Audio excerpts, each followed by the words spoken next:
கிரகங்களின் பாலினம்: சூரியன் ஆண், சந்திரன் பெண், செவ்வாய் ஆண், புதன் அலி, குரு ஆண், சுக்கிரன் பெண், சனி அலி, ராகு அலி, கேது அலி. இவ்வாறு கிரகங்களின் பாலினம் வெவ்வேறாக நிர்ணயிக்கப்பட்டுள்ளது.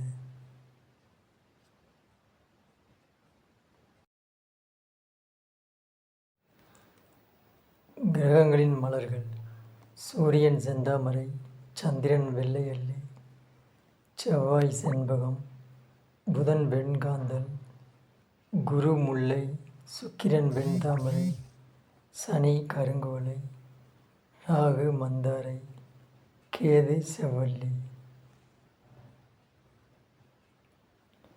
கிரகங்களின் உலோகங்கள்: சூரியன் தாமிரம், சந்திரன் ஈயம், செவ்வாய் செம்பு, புதன் பித்தளை, குருவிற்கு தங்கம், சுக்கிரனுக்கு வெள்ளி, சனிக்கு இரும்பு, ராகுவிற்கு கருங்கல், கேதுவிற்கு துருக்கல்.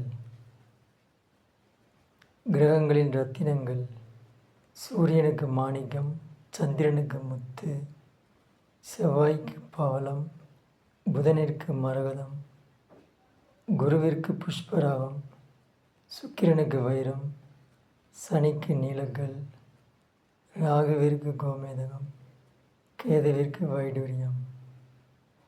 கிரகங்களின் நிறங்கள்: சூரியனுக்கு சிவப்பு, சந்திரனுக்கு வெள்ளை, செவ்வாய்க்கு சிவப்பு, புதனிற்கு பச்சை, குருவிற்கு மஞ்சள், சுக்கிரனுக்கு வெள்ளை, சனி கிரகத்திற்கு கருப்பு, ராகுவிற்கு கருப்பு, கேதுவிற்கு சிவப்பு.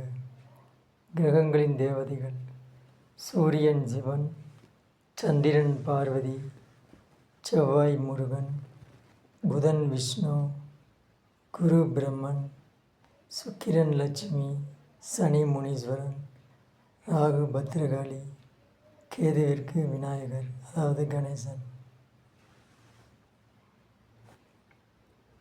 கிரகங்களின் சேத்திரம்: சூரியனுக்கு ஆடிதுறை கோனார்க், சந்திரனுக்கு திருப்பதி சோமநாதபுரம் திங்களூர், செவ்வாய்க்கு திருச்செந்தூர் வைத்தீஸ்வரன் கோயில், புதனிற்கு மதுரை திருநன்காடு, குருவிற்கு ஆலங்குடி, சுக்கிரனுக்கு ஸ்ரீரங்கம் கஞ்சனூர், சனிக்கு திருநள்ளாறு, ராகுவிற்கு திருநாகேஸ்வரம் காளகஸ்தி, கேதுவிற்கு காளகஸ்தி.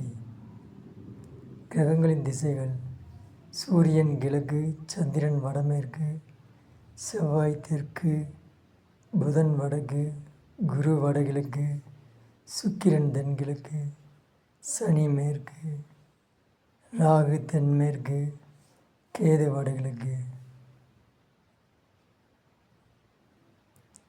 கிரகங்களின் உடல் பாகங்கள்: சூரியன் வலதுகண் எலும்பு, சந்திரன் இடதுகண் மார்பகம் சிறுநீரகம் வயிறு, செவ்வாய் இருதய பகுதி, புதன் கைகள் கழுத்து தோள்பட்டை தொண்டை பகுதி, குரு மூளைப்பகுதி குடல் பகுதி தொடை பாதம், சுக்கிரன் முகம் கருப்பை.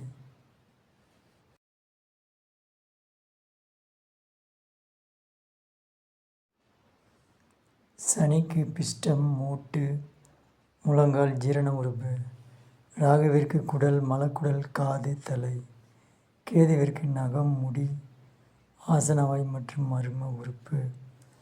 கிரகங்கள் கெட்டுப்போகும் பொழுது இந்த உறுப்புகளில் பாதிப்புகள் ஏற்படும். இதை நீங்கள் ஜோதிடத்தில் போக போக புரிந்து கொள்வீர்கள். ஜோதிடத்தின் இந்த இரண்டாம் பகுதியில் மேலும் சில அரிய தகவல்களை கற்றிருப்பீர்கள் என்று நினைக்கிறேன். தொடர்ந்து நம்முடைய சேனலை சப்ஸ்கிரைப் பண்ணிக்கொண்டு ஜோதிடத்தை அறிந்து கொள்ளுங்கள். நன்றி, வணக்கம்.